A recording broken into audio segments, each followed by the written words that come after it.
बुलढाण्यातून पूरग्रस्तांसाठी मदतीचा ओघ आता सुरू झालाय। जिल्हा परिषदेच्या कर्मचाऱ्यांनी एका दिवसाचा पगार पूरग्रस्तांसाठी द्यावा। मुख्य कार्यपालन अधिकारी गुलाब खरात यांनी आता सगळ्या कर्मचाऱ्यांना आवाहन केलेलं आहे। तर बुलढाण्यातून देखील आता पूरग्रस्तांसाठी मदतीचा हात दिला जातोय।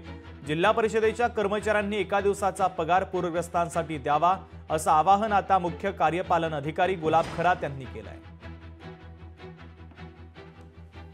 मी सर्व कर्मचारी यांना मी आवाहन केलेलं आहे की आपण आपल्या वेतनामध्ये एक दिवसाचा पगार हा या पूरग्रस्तांसाठी किंवा आपत्तीग्रस्तांसाठी एक मदत म्हणून द्यावा। याबाबत आम्ही 6 तारखेला बैठक बोलवलेली आहे आणि त्या बैठकीमध्ये निश्चितपणे आम्ही सर्वजण जिल्हा परिषदेतले जेवढे कोणी अधिकारी कर्मचारी असतील आम्ही सर्वजण एक दिवसाचा पगार हा मुख्यमंत्री सहायता निधीकडे वर्ग करण्यास करू। सर्व नागरिकांना मी विशेषतः जे दानशूर व्यक्ती आहेत, संस्था आहेत, त्यांना मी आवाहन करू इच्छितो की त्यांनी जास्तीत जास्त आपलं अर्थसहाय्य मुख्यमंत्री अर्थसहाय्य निधीला त्यांनी आपलं योगदान द्यावं।